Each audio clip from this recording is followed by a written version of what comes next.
good was that? Look at him charging through. He lost it. He kept on going. He got knocked down. He got up again. He's still going, Dempsey.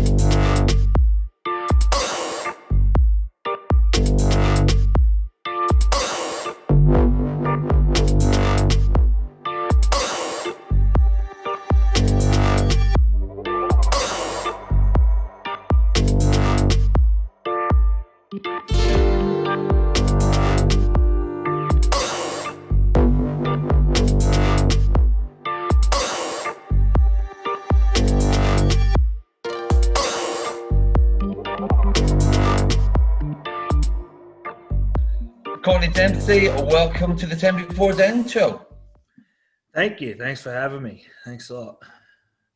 No worries at all. Great workout this morning. My core's still, I didn't actually let on, but like the second crunch that I did, my abs like spasmed. They went into cramp, and I was like, oh, that's not a good start. Yeah, look, I cut it down a little bit. There was one exercise that always gets me when I do the session. I didn't really want to do it because I know it would have hurt a lot of people, and I was hurting myself. So it was a good session, and glad to be a part of it. Yeah, no, definitely. So I believe you grew up in Mount Isa. Is that right? Oh, I was born in Mount Isa, but I grew up in Cairns in North Queensland. Right. I went. Well, my parents and I went across to Cairns when I was about 3 years old. So basically, have grown up in Cairns, really. Yeah. Yeah, because that's where you started playing footy. Yeah. So I played a rugby league first before AFL. I didn't even know rugby league existed. So AFL existed. Sorry. And I was good. Being in Queensland, being a rugby league state, it was all just about rugby league, and just happened to stumble across AFL and enjoyed it, liked it, and just kept going on with it. How did you find the difference? Because I used to play rugby union, and did a season of Aussie rules, and obviously there's some massive differences. What did you find were the main sort of takeaways between the two? Obviously, everything happens in a 360 sort of area, like it's a bigger oval, obviously, but action is all around you. Instead of, rugby league and union, it's just straight in front of you. You got to have your peripheral vision on point in AFL because, the opposition come from every angle, it's fast, taxing on the legs, definitely taxing on the legs and lungs. But I enjoyed both. I enjoyed rugby league as much as AFL. Yeah. I remember when people have asked me like the difference or whatever. I like to say. In rugby, in AFL, you never know where you're going to get hit from next. Yeah, no, that's absolutely right. Unless you've got an idea and sort of played it a fair bit, you can sort of judge and control where you get hit from. But if you're very new to the game, you wouldn't know. You'd get hit from every angle, and you'd be like, "Stuff this! I'm leaving." Yeah. I just spent every Saturday getting cleaned up, But can you remember a particular season or a moment in time, when you started to think that, hey, I might actually have something. I could be pretty good at this, and maybe get to even the top level. Yeah, I suppose. Because I was playing both sports at the same time. I was playing, Saturday was rugby league, Sunday was AFL. And how old were you then? I was about, so I was basically high school, so 13 all the way up till about 16.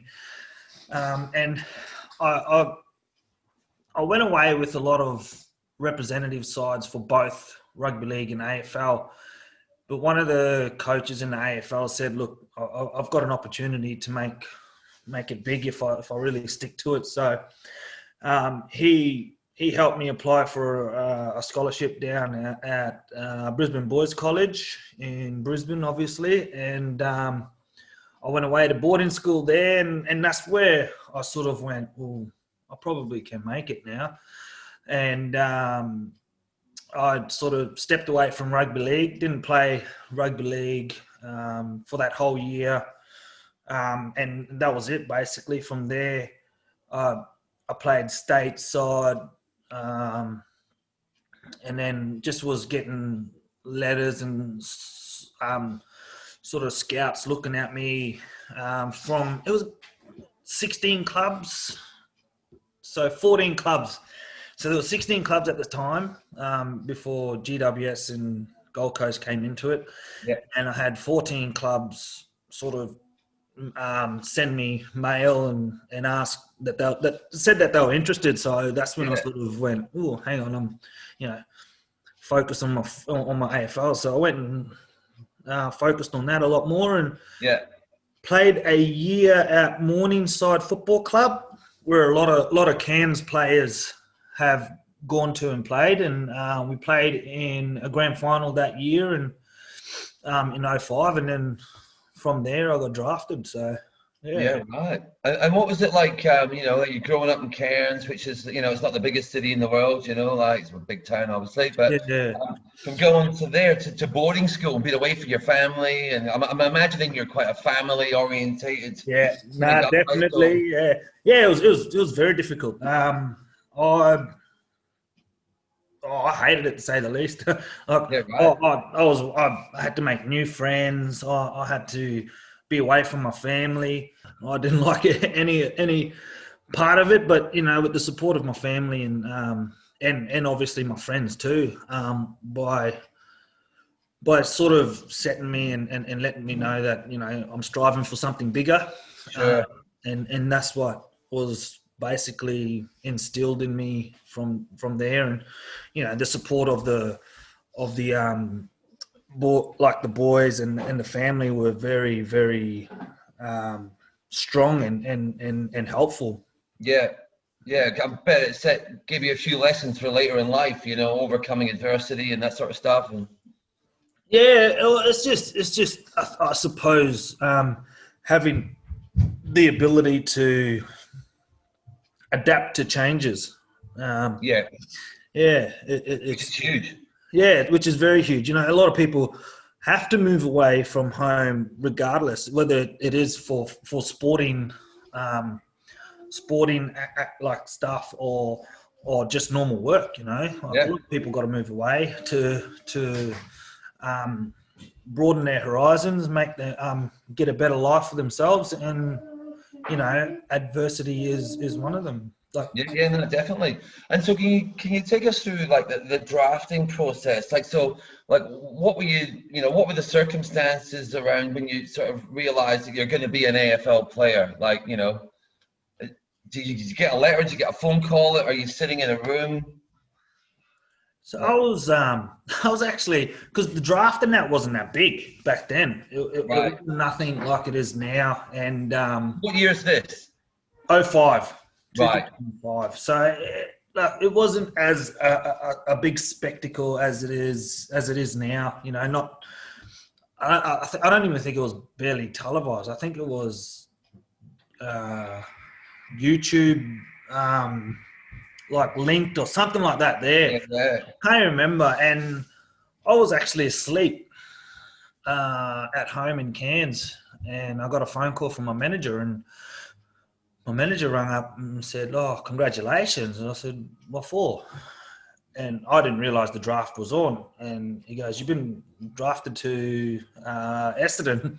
And I didn't even know where Essendon was. So I'm like, sweet, where's that? And he laughed. He laughed and he said, Essendon's in Melbourne. You got to move to Melbourne. I was like, an extra 2 hours away. I'm not happy because I was already in Brisbane and I was sort of semi-settled there, and I created some more friends there through the football club at Morningside, and friends out at Brisbane Boys College. So I sort of had my little friendship and comfort there.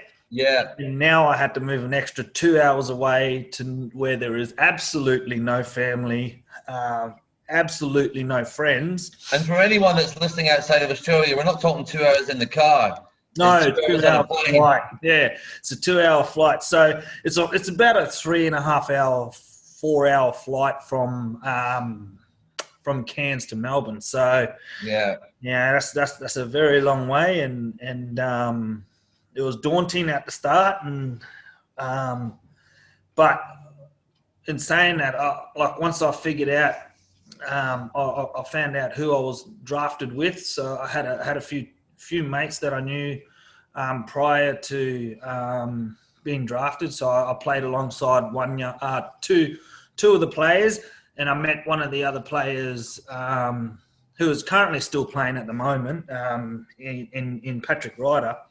And I met him at the draft camp, and I was excited that I knew someone there, and I had an idea of the people that are there, and it was. So what was worse? So what was worse with that move? The fact that you were 3.5 to 4 hours flight time away from home, or the fact that you now had to get used to the Melbourne weather? Yeah, so it was at the start. It was only the extra 2 hours flight from Cairns, but once I got down here, it was definitely the weather, and it still is the weather. The weather is so unpredictable; it's ridiculous. You sort of have a shower, you look out your window, and it's sunny. All right, you go back into the wardrobe, and you get dressed, and you walk out, and it's raining. You go, "What the hell just happened? Where did this come from?" So it's very unpredictable. But other than that, Melbourne's beautiful, and I love the place. And yeah. Now, you don't have to tell me about Melbourne weather. I was there for 20 years, so I know all about it. So, obviously, well, not obviously for many people that are watching and listening, perhaps, but you have had a lot of injuries in your career. Can I just ask how you coped with all the recovery periods? Like with the physio, was there like psychology involved? Like, what did you use to get yourself through those times? Obviously, with elite football clubs, professional football clubs, they have those type of people at hand. Physios, like top physios, top doctors, and we back then, earlier on in my career, they didn't really have they didn't have any sort of psychologists or anything involved at the time. I think they just, back then it was a man sport. I just had to toughen up. Tough. And that's just what happens in a sport, in a contact sport. So we sort of mentally had to battle it out ourselves. But we had our mates there that would push us through, help us through, our teammates, our doctors, our physios, our coaches. Like we had support there that sort of pushed us and helped us to overcome sort of mentally that struggle, and obviously physically as well. But they just, all it was making yourself feel like the other players and the coaches making you still feel part of the team. Right, yeah. Injured, so that it used to be when you're injured, you do your own sort of stuff. And when you're not, you're in with the whole team. Whereas they slowly integrated both of them together, and you only do so much, and then you come out and you do your own sort of stuff, which is fair enough, because that's what you have to do to get your body right. Of course. It was obviously a battle nonetheless, mentally and physically, but with the help around, especially a professional club, they have all those helps, all that help there anyways. Sure. Because you had a couple of nasty ones, didn't you? Did you knee? And then a broken leg as well, was it? I did my ACL. Oh, I had a few. Yeah. Got a list. Yeah, there's a long list. It looks like a receipt after going shopping. Yeah, I had a fair few I had a lot of big injuries and a lot of little injuries. So, a lot of hamstring, muscle injuries. I snapped my plantar fascia, my ACL, did my shoulder, busted my lung. Yeah, Right. yeah. There's a fair few injuries. Broke my leg. Maybe I should ask you what you haven't broken. Yeah, I think that's what I haven't injured is probably the hardest thing actually. Yeah. And how's the body holding up now? Is it not too bad? Yeah, look, it's not too bad. I mean, I've sort of gauged how my body works now, being in such a professional environment for so long. You sort of tend to understand how your body goes and how it feels and what it needs to get back to its strengths. Yeah. And when you get that feeling, you know that you've got it, or you know that your body's right. Yeah. So you always, yeah, it's holding up not too bad. I mean, like, look, I haven't done much since ISO started the second time, so I need to get back into it. Obviously, today was one of those sessions. But yeah, look, it's a work in progress at the moment, and I don't know how my body feels at the moment. Like it was sore after today's session, but that's generally how it should feel after a session because you got to put in 100% every time. But yeah, exactly. So what sort of stuff were you doing before ISO then? Were you going to the gym? Were you still kicking the footy with your mates? Or what's the deal? Yeah. So before ISO, because AFL, like the local footy was looking at starting up, continuing, but only later. But I was still doing football training, running, weights. Yeah, so I was doing all that sort of stuff there, and then the second ISO come in and really stopped everything. So you still playing competitive footy though? Yeah, still playing competitive footy. Yeah, still playing and enjoying it. Love it.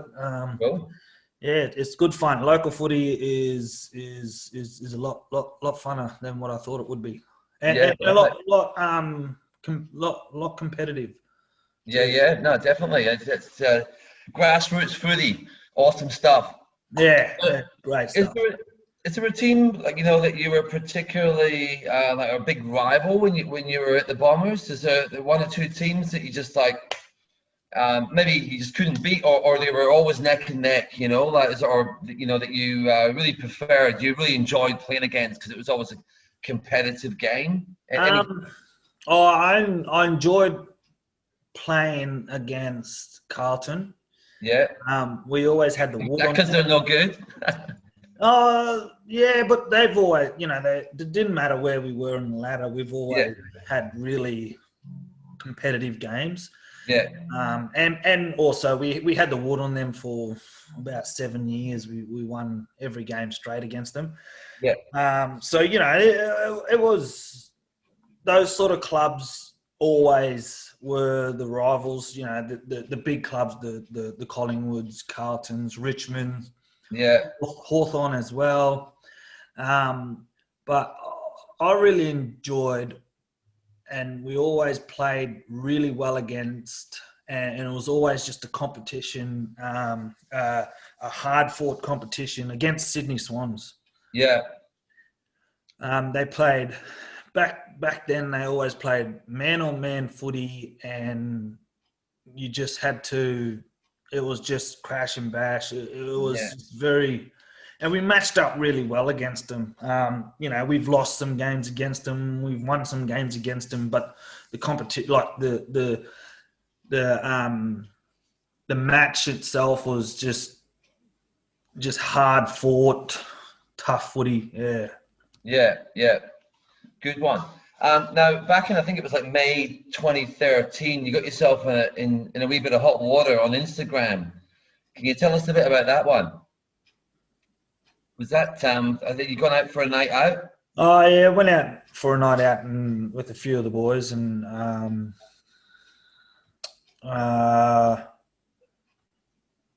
Was it? So it was just taking 2014, pictures yeah, of you there at 2014, night, yeah, was it? 2014. Yeah, it just went out and I just had a photo with one of the other mates from a different footy club, and, Yeah. and yeah, I just posted it because that's what everyone does. Yeah, The next day I posted it, and yeah, got in trouble for it. So yeah. Is it because you were out? Was it because it was taken so late at night, or? yeah, I think it was because I was taken so late at night. Yeah, yeah. Um, And I guess the players are coached a lot more on what not to do on Instagram and Facebook these days, eh? I don't know. To be honest, I don't know now, but it feels like that's the way even football itself is going. Yeah. No one's worrying about the football game itself. They're all worried about their own persona on social media. So What their engagement rates are like. yeah, what their engagement rates are, and how, where's their, I suppose, where's their next buck coming from, and stuff like that. There, but that's the way it is, and Well, it's a huge part of sport these days, isn't it? it definitely is. It's the huge part of sports all over the world, not just AFL. So, Absolutely. So were you thinking like the next day, oh, I've gotten a bit of trouble from the club here, but on the other hand, look how many likes I got. yeah, I wasn't the only one out there at that time. Really late too at the football club, but Yeah. I had to be the scapegoat for everybody else, and I was very, very frustrated. Yeah. And I think the way they looked at it was they zoomed in on my watch to find out what time I was. Oh, are you kidding? Yeah. Oh, So no. it was like, you got to be kidding Broken. me if you're going that far to think. Like, I got home, I got to training, not training, like I did all the training, got home late, went out, everyone else went out. I got in on Monday, did all the training, everything, on time, everything, and still got in trouble. Yeah, yeah. So, yeah. One of those things. Now, I mean, obviously, like in a career as long as yours, there's got to be some. There's definitely some, big highlights. Are there any games or situations or moments in that long career that that really resonate with you? That you think back, and just go, oh, that was the best game ever, or the best week, or the best whatever. There's many. Obviously you get the lead ups to dream time at the G Games that, especially the Indigenous boys, we do a lot of things throughout the week, and obviously playing on that night is something special. You have the Anzac Day as well. Like being at Essendon, you have a lot of big games that you really cherish. And the 2009 Anzac Day game where Zaharakis kicked the goal to win the game, and we were down with 5 minutes to go. I think we were down 4 goals or something like that there. So just to come back in that 5 minutes and win it was something special. And then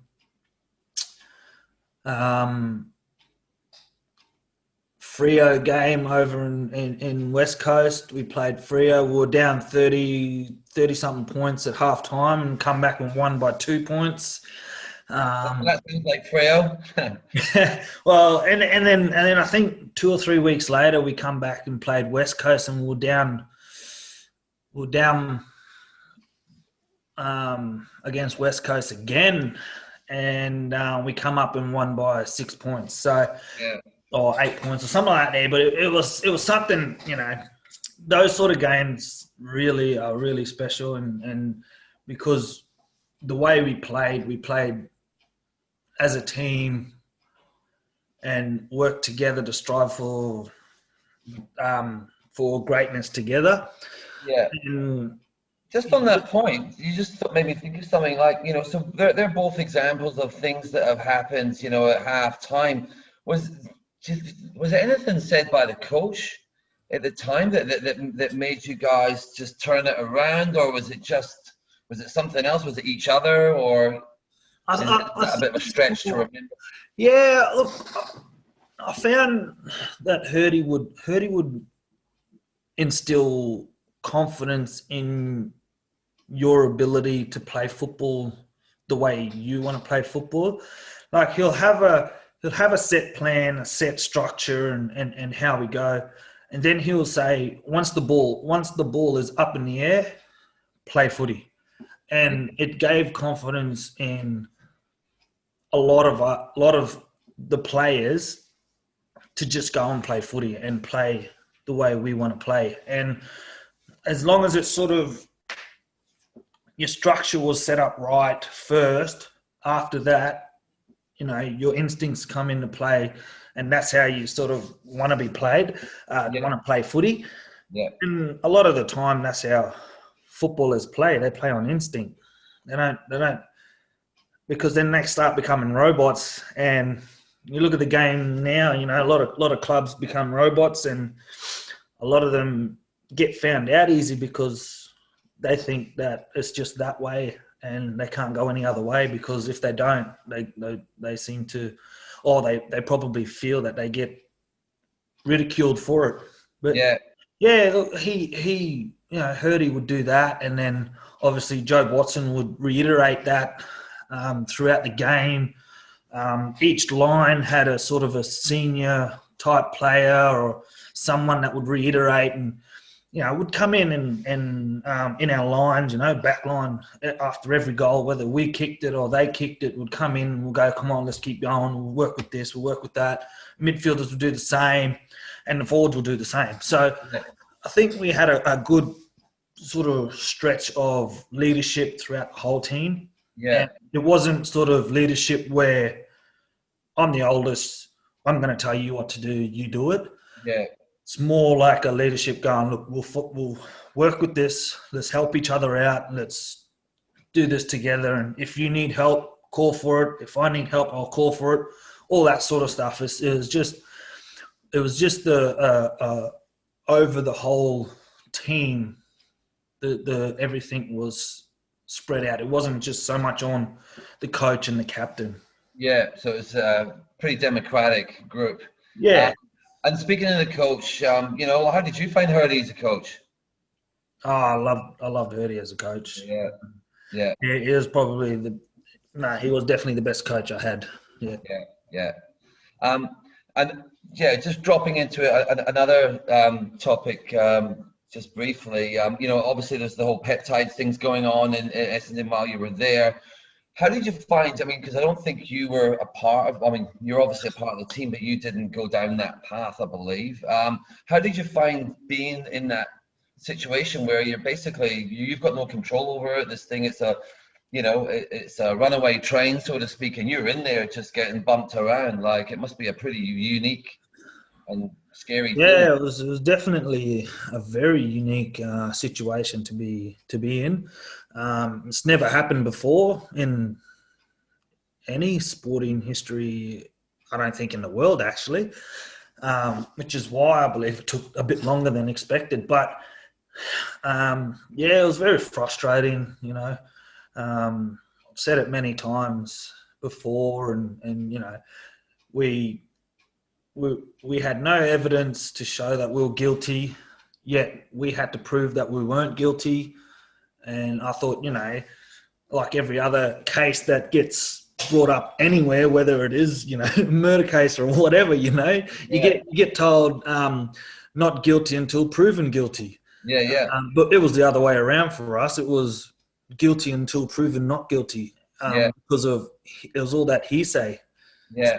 And it was just frustrating to keep going. And then once we sort of thought it was over, the news, you know, the news, the newspapers, all of that, they just bring it up again and again and again, and they had nothing new to go on. They'll just reword the article that they wrote the previous time and make it sound all brand new when it wasn't. And it was just frustrating.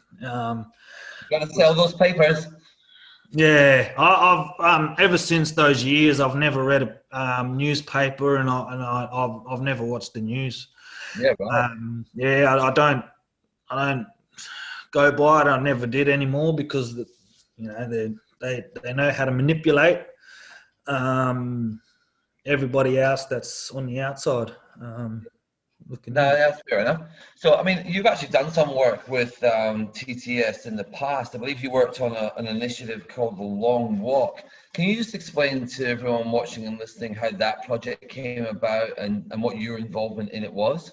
Yeah, so the Long Walk, which I'm still involved at the moment with I'm an ambassador for the Long Walk, but that's a non-for-profit organisation that is sort of linked with the Essendon Football Club, but it's based around Michael Long, who's not only an Essendon great, he's also the AFL, one of the AFL's great footballers, Indigenous footballer, and one day he got up in, I think it was 2004.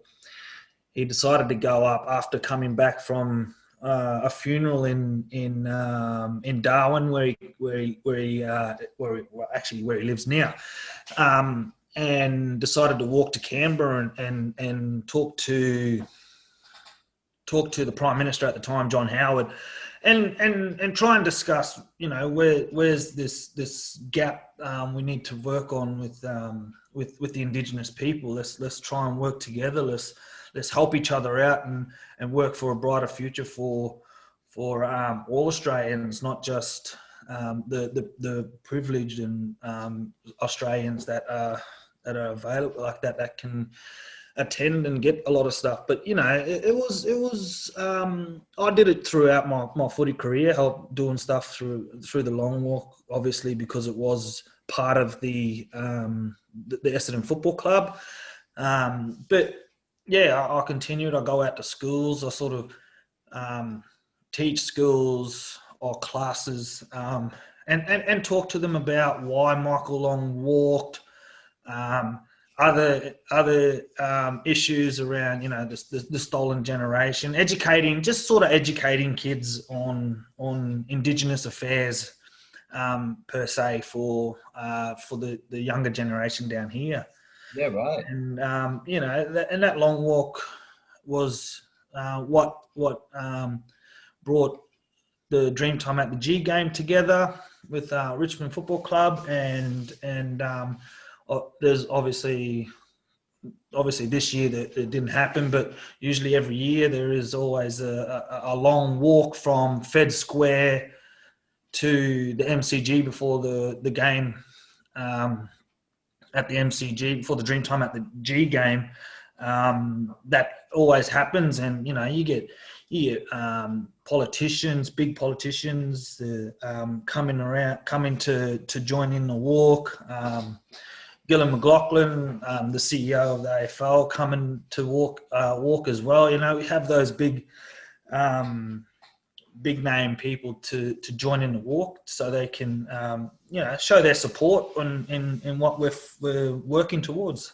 Yeah, right. So what do you find tougher, like going up against a hard as nails Sydney team, or getting in front of a class of primary school kids? At the start, it was getting in front of the cluster of primary school kids, but you tend to get used to it once you do a lot of public speaking within the football club. Anyways, you get interviews all the time.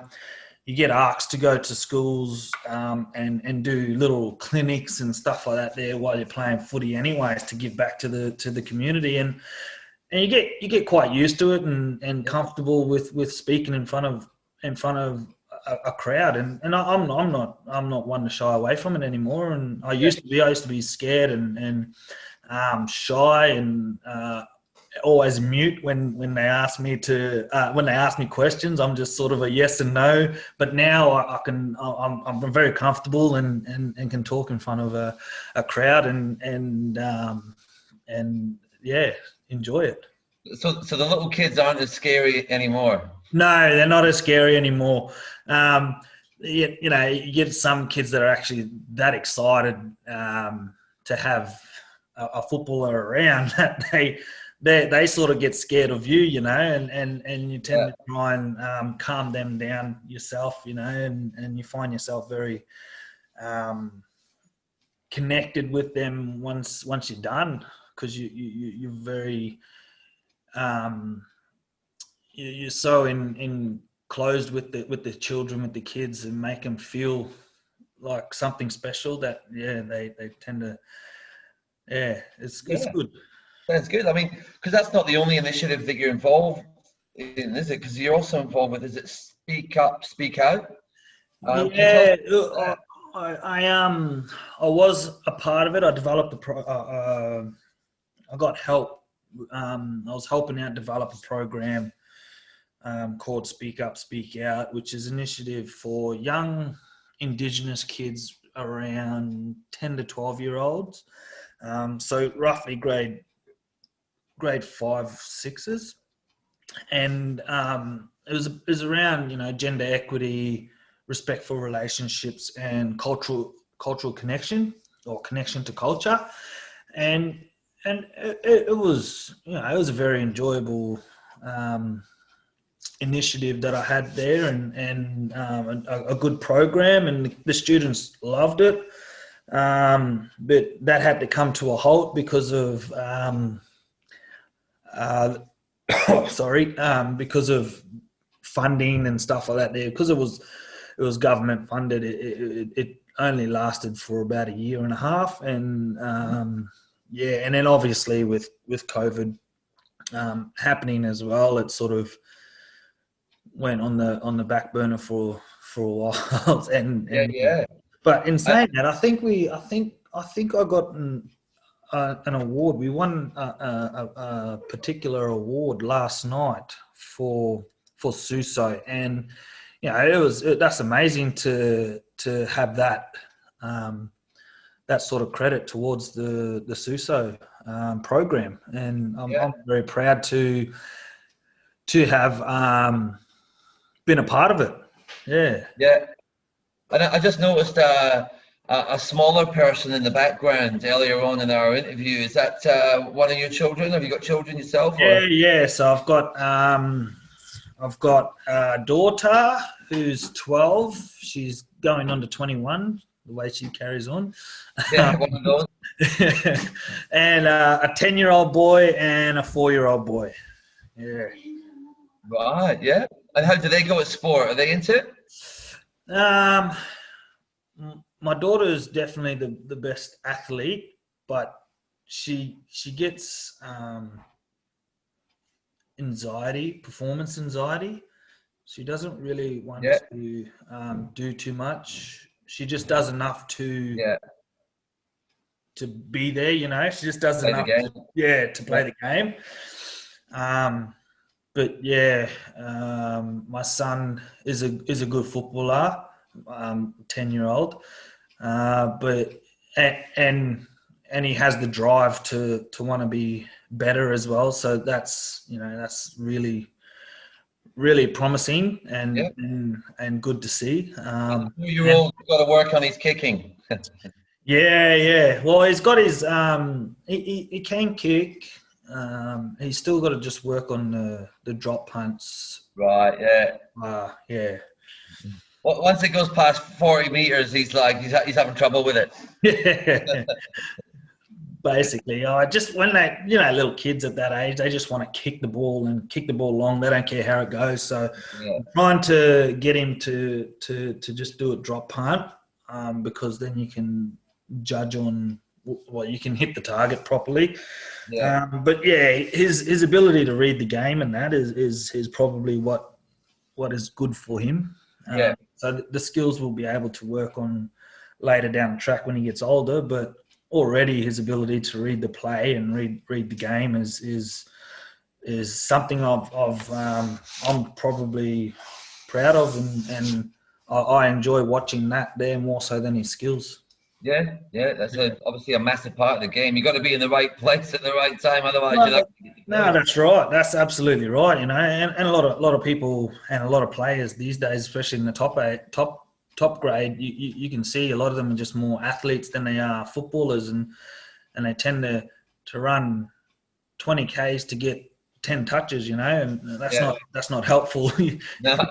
No point running that much if you can run 2 Ks and get 10 possessions and 10 good possessions, then that's all you need.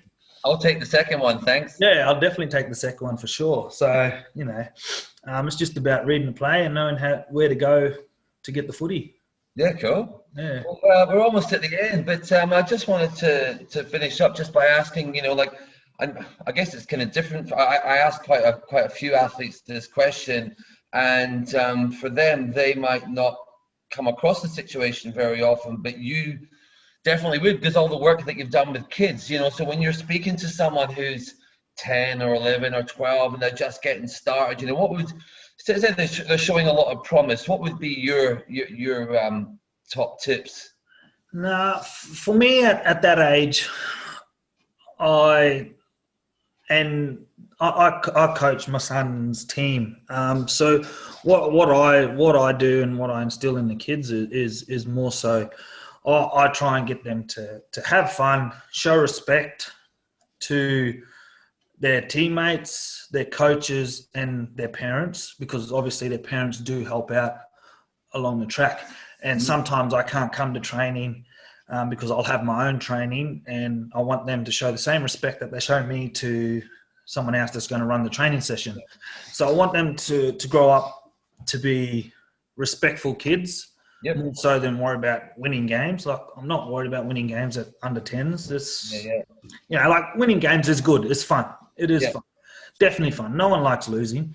But if I get that core ingredients, then they'll understand a better, like a wider sort of understanding of how life really is. Respect is a massive one in any industry, not just football. So, respecting their family, their friends, and other people that are helping out, not only helping out, but that are around. And then I'll work on skills if as I go up through the year, I'll work on the skills and tend to do that. But yeah, it's just about having fun for me and respect. Yeah, cool. Well, Courtenay, it's been awesome to chat again, because we had our chat a couple of weeks ago. Yeah, we sure did. All the online trolling that's taken place. So, that was great having you on the show this morning as well on the workout. Yeah, no, it was good. It was tough. Oh man, I was feeling it, but no, it was good. Yeah. To get up off the couch and stop watching Netflix. That's all we can do these days is watch Netflix and chill. So, but yeah, it was good. It was good fun, and I was glad you guys had fun too, and hopefully it wasn't too strenuous on the abs. Won't be able to get out of bed in the morning, but I'll deal with that then. Yeah. We'll get to that point when we get there. Exactly. Well, mate, thanks again, and all the best, and don't be a stranger.